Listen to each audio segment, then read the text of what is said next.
ಇವತ್ತು ಮಕ್ಕಳಿಗಾಗಿ ಕೆಲವು ಶ್ಲೋಕಗಳನ್ನ ಹೇಳ್ಕೊಡ್ತೀನಿ. ನಿಮ್ಗೆ ದೇವರ ಮೇಲೆ ನಂಬಿಕೆ ಇದ್ರೆ ಈ ಶ್ಲೋಕಗಳನ್ನ ಮಕ್ಕಳಿಗೆ ಕಲಿಸಿ. ಈ ಶ್ಲೋಕಗಳನ್ನ ಕಲಿಯೋದ್ರಿಂದ ಕಾನ್ಸಂಟ್ರೇಷನ್, ಮೆಮೊರಿ ಪವರ್ ಜಾಸ್ತಿ ಆಗುತ್ತೆ. ಪದಗಳ ಉಚ್ಚಾರಣೆ ಸರಿಯಾಗಿ ಬರುತ್ತೆ. ಮೊದಲನೇ ಶ್ಲೋಕ ಬೆಳಗ್ಗೆ ಎದ್ದ ತಕ್ಷಣ ಹೇಳುವಂಥದ್ದು. ಕರಾಗ್ರೆ ವಸತೆ ಲಕ್ಷ್ಮಿ, ಕರ ಮಧ್ಯೆ ಸರಸ್ವತಿ, ಕರಮೂಲೆ ಸ್ಥಿತಾ ಗೌರಿ, ಮಂಗಳಂ ಕರದರ್ಶನಂ. ಬೆಳಗ್ಗೆ ಎದ್ದ ತಕ್ಷಣ ಹೇಳುವಂತಹ ಶ್ಲೋಕ. ಎರಡನೇದು ಸ್ನಾನ ಮಾಡೋದಕ್ಕಿಂತ ಮುಂಚೆ ಹೇಳುವಂತಹ ಶ್ಲೋಕ. ಗಂಗೆ ಚ ಯಮುನೆ ಚೈವ ಗೋದಾವರಿ ಸರಸ್ವತಿ, ನರ್ಮದೆ ಸಿಂಧು ಕಾವೇರಿ, ಜಲೇಸ್ಮಿನ್ ಸನ್ನಿಧಿಂ ಕುರು. ಮೂರನೇ ಶ್ಲೋಕ ಪೂಜೆ ಮಾಡುವಾಗ. ಶುಕ್ಲಾಂ ಭರಧರಂ ವಿಷ್ಣುಂ ಶಶಿವರ್ಣಂ ಚತುರ್ಭುಜಂ, ಪ್ರಸನ್ನವದನಂ ಧ್ಯಾಯೇತ್ ಸರ್ವವಿಘ್ನೋಪಶಾಂತಯೇ. ನಂತರ ಗಾಯತ್ರಿ ಮಂತ್ರ.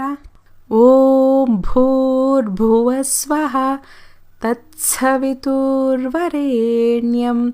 ಭರ್ಗೋ ದೇವಸ್ಯ ಧೀಮಹಿ ಧಿಯೋ ಯೋ ನಃ ಪ್ರಚೋದಯಾತ್. ನಾಲ್ಕನೇ ಶ್ಲೋಕ. ನಾವು ಯಾವುದೇ ಕೆಲಸನ ಮಾಡೋದಕ್ಕಿಂತ ಮುಂಚೆ ಗಣೇಶನಿಗೆ ನಮಸ್ಕಾರ ಮಾಡ್ಕೋಬೇಕು. ನಾನು 3 ಶ್ಲೋಕ ಹೇಳ್ತೀನಿ. ನಿಮ್ಗೆ ಯಾವ್ದು ಇಷ್ಟ ಆಗುತ್ತೆ ಅದನ್ನ ಮಕ್ಕಳಿಗೆ ಕಲಿಸಿ. ಮೊದಲನೇದು ವಕ್ರತುಂಡ ಮಹಾಕಾಯ ಸೂರ್ಯಕೋಟಿ ಸಮಪ್ರಭಾ, ನಿರ್ವಿಘ್ನಂ ಕುರು ಮೇ ದೇವ ಸರ್ವಕಾರ್ಯೇಷು ಸರ್ವದಃ. ಎರಡನೇ ಗಣಪತಿ ಶ್ಲೋಕ.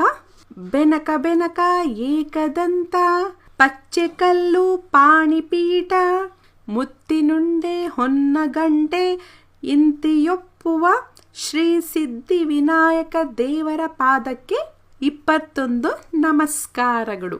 ಮೂರನೇ ಗಣಪತಿ ಶ್ಲೋಕ.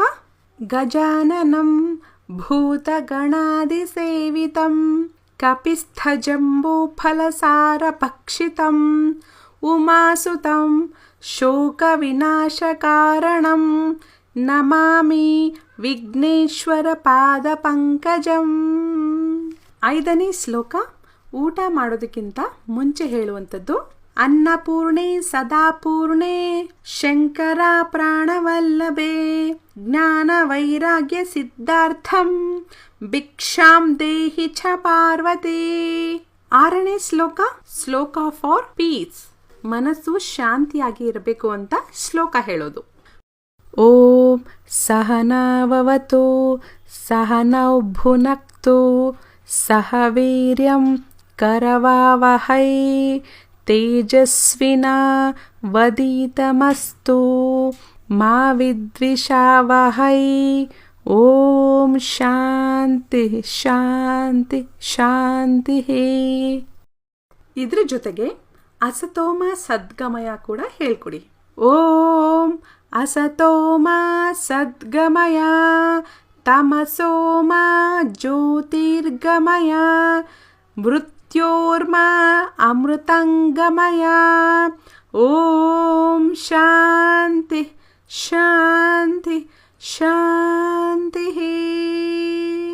ನೆಕ್ಸ್ಟ್ ಶ್ಲೋಕ ಓದುವ ಮುಂಚೆ ಗುರುವಿಗೆ ನಮಸ್ಕರಿಸ್ತಾ ಶ್ಲೋಕ ಹೇಳಬೇಕು. ಗುರು ಬ್ರಹ್ಮ ಗುರು ವಿಷ್ಣು ಗುರುದೇವೋ ಮಹೇಶ್ವರಃ, ಗುರು ಸಾಕ್ಷಾತ್ ಪರಬ್ರಹ್ಮ, ತಸ್ಮೈ ಶ್ರೀ ಗುರವೇ ನಮಃ. ಇದರ ಜೊತೆಗೆ ಸರಸ್ವತಿ ದೇವಿಗೆ ಶ್ಲೋಕ ಹೇಳಬೇಕು. ಸರಸ್ವತಿ ನಮಸ್ತುಭ್ಯಂ ವರದೆ ಕಾಮರೂಪಿಣಿ, ವಿದ್ಯಾರಂಭಂ ಕರಿಷ್ಯಾಮಿ ಸಿದ್ಧಿರ್ಭವತು ಮೇ ಸದಾ. ನೆಕ್ಸ್ಟ್ ಶ್ಲೋಕ ಸಂಜೆ ಹೊತ್ತು ದೀಪ ಹಚ್ಚುವಾಗ ಹೇಳುವ ಶ್ಲೋಕ. ದೀಪಂ ಜ್ಯೋತಿ ಪರಬ್ರಹ್ಮ, ದೀಪಂ ಸರ್ವತಮೋಪಹಂ, ದೀಪೇನ ಸಾಧ್ಯತೆ ಸರ್ವಂ, ಸಂಧ್ಯಾ ದೀಪಂ ನಮೋಸ್ತುತೆ. ಶುಭಂ ಕರೋತಿ ಕಲ್ಯಾಣಂ ಆರೋಗ್ಯಂ ಧನ ಸಂಪದಃ, ಶತ್ರು ಬುದ್ಧಿ ವಿನಾಶಾಯ ದೀಪ ಜ್ಯೋತಿರ್ ನಮೋಸ್ತುತೆ. ಪೂಜೆ ಮಾಡಬೇಕಾದ್ರೆ ಆರೋಗ್ಯ ಮಂತ್ರ ಕೂಡ ಹೇಳ್ಕೊಡಿ.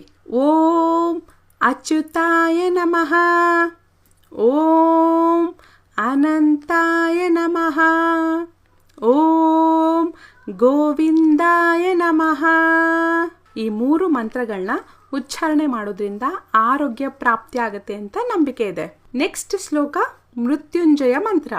ಓಂ ತ್ರಯಂಬಕಂ ಯಜಾಮಹೇ ಸುಗಂಧಿಂ ಪುಷ್ಟಿವರ್ಧನಂ ಊರ್ವಾರುಕಮಿವ ಬಂಧನಾತ್ ಮೃತ್ಯುರ್ಮುಕ್ಷಿಯಮಾಮೃತಾತ್. ಕೊನೆಯದಾಗಿ ಮಲಗುವ ಮುಂಚೆ ಹೇಳುವ ಶ್ಲೋಕ. ಈ ಶ್ಲೋಕನ ಹೇಳೋದ್ರಿಂದ ಭಯ, ಕೆಟ್ಟ ಕನಸು ಬೀಳೋದಿಲ್ಲ. ರಾಮಂ ಸ್ಕಂದಂ ಹನುಮಂತಂ ವೈನತೇಯಂ ರುಕೋದರಂ ಶಯನೇಯ ಸ್ಮರೇ ನಿತ್ಯಂ ದುಸ್ವಪ್ನಂ ತಸ್ಯ ನಶ್ಯತಿ. ಈ ಶ್ಲೋಕಗಳ ಜೊತೆಗೆ ನನಗೆ ಇಷ್ಟವಾದ ಶ್ಲೋಕನು ಹೇಳ್ಕೊಡ್ತೀನಿ.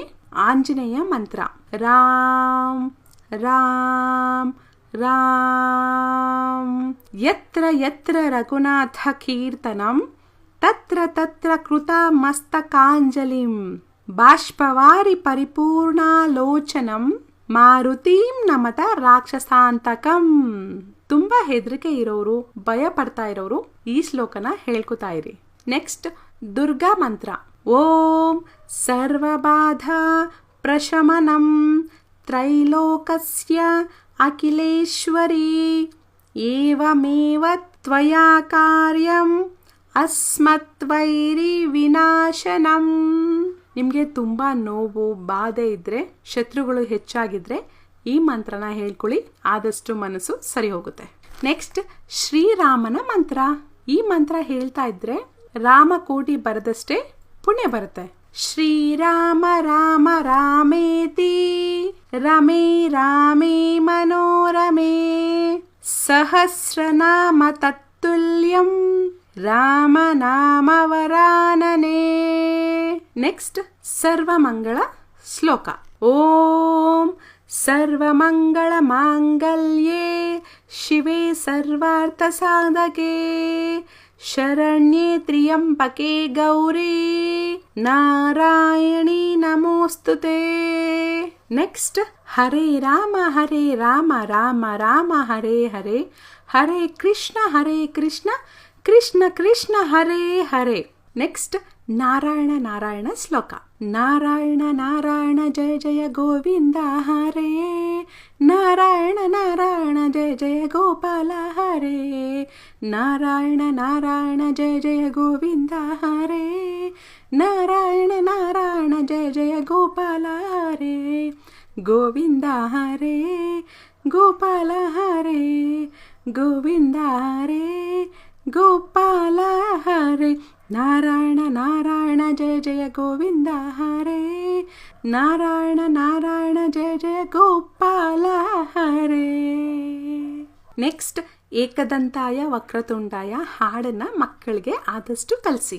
ಫುಲ್ ಹಾಡನ್ನ ಕಲ್ಸಕ್ಕೆ ಆಗಲ್ಲ ಅಂದ್ರೆ ಒಂದು ಪ್ಯಾರನ ಕಲಿಸಿ.